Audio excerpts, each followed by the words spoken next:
This is one of the illusions that works out for people who do not realize it mentally, what they are in for. Where are they? What have they found? What is self-realization? What is its magnitude? How far they have to go? Why are they chosen? What is their purpose of life? How far they have come up? How far they can understand? All these things are beyond the grasp, and one gets stunned. One doesn't know what has happened to him when he got realization actually. That's why to understand this, is only possible if you can understand how to dedicate, how to devote yourself. If you want to analyze anything on the basis of your rationality, you are too stunned. It's beyond you. It's fantastic. It is too much. It's really beyond. Now think of it, you have got realization. Can you believe it? That you can in your lifetime. If somebody had told you this, you would never have believed it. That how can you get your realization in this earth? Of course you are seeking, because people were saying we have to seek, also you felt you have to seek. But you never thought that this will materialize like this, that you will get your realization. Then after getting realization, you could not feel what it was. Just if you have dropped into the ocean and you don't know what is the dimension of this ocean.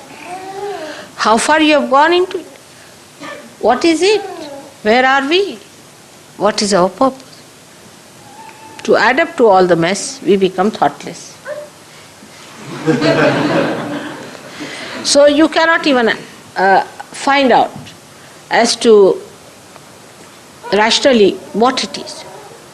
So the immensity of this experience, the glory of your mother's coming, or the precious gift of your self-realization, nothing can be realized through your understanding. Try to think. What have you got? Can you measure it with your understanding? Can you understand what has happened? No, you cannot. Because rationality cannot give you the dimensions into which you have fallen. The rationality is actually broken up.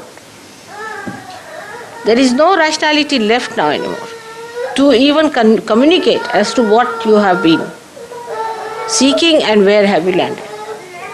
So the only method you have got now, or only way is left to you, for a drop which has become an ocean, is to dissolve more in the ocean, so that you feel the ocean at least, and to communicate with other drops in such a way that you know the whole through all of them.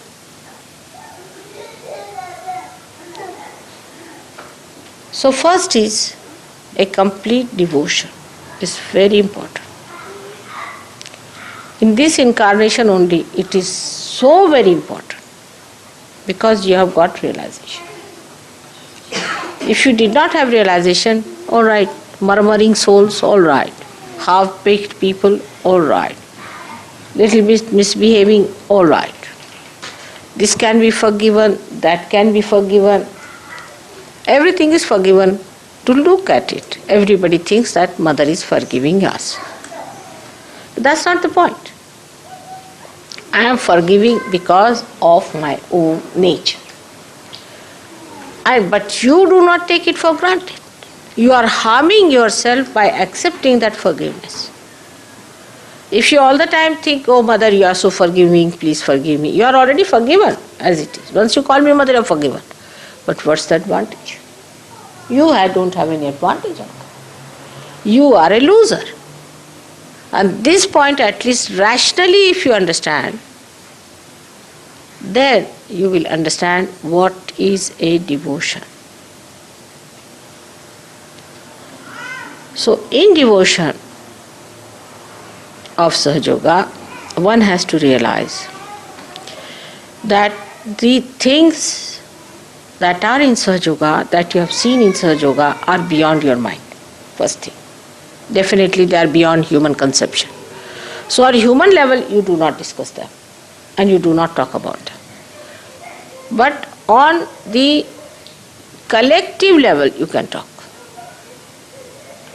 And when you come to the collective level, then you have to understand that relationship with me is more established, better established, if you establish your relationships with others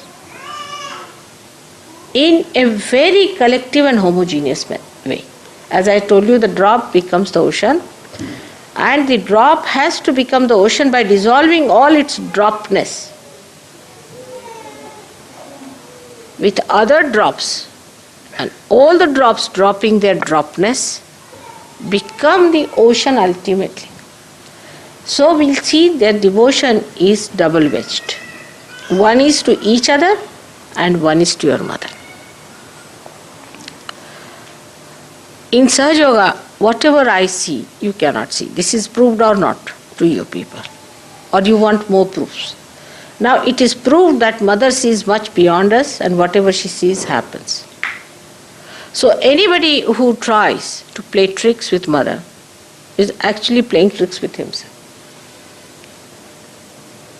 Any tricks you try to play with me, or you think that mother is very forgiving, so she will forgive us, is really you are torturing yourself, it is detrimental to you.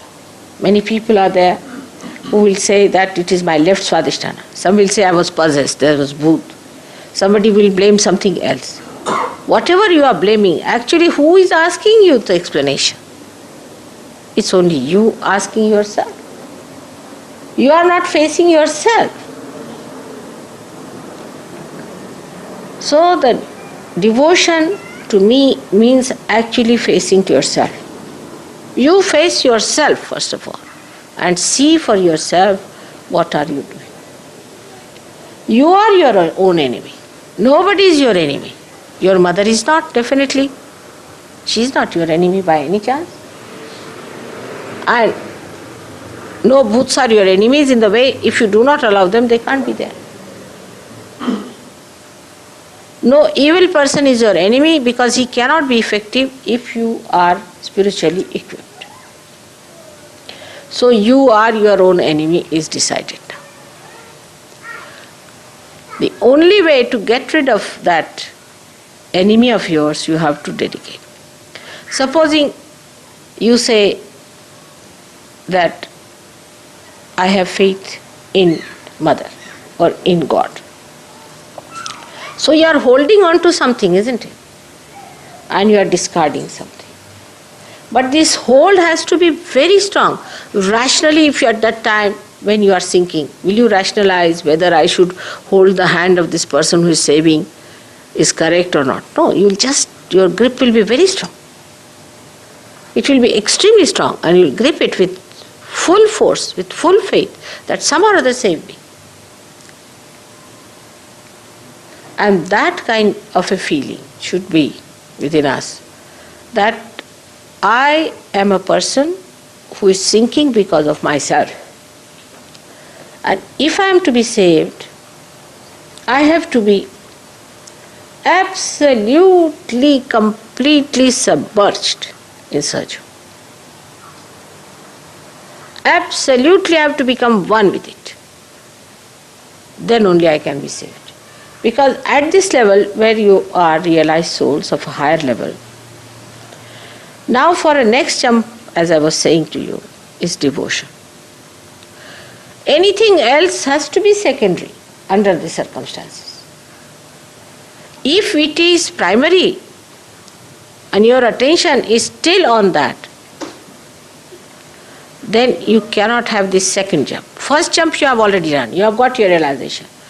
But from first jump to second jump, you worked hard, you have come to the second jump. In the second jump, you have to face it up. You should not feel disgusted with yourself, not dejected with yourself or nothing, but treat yourself as a separate entity. And dedication is actually turning back to yourself and looking forward towards the divine personality in you.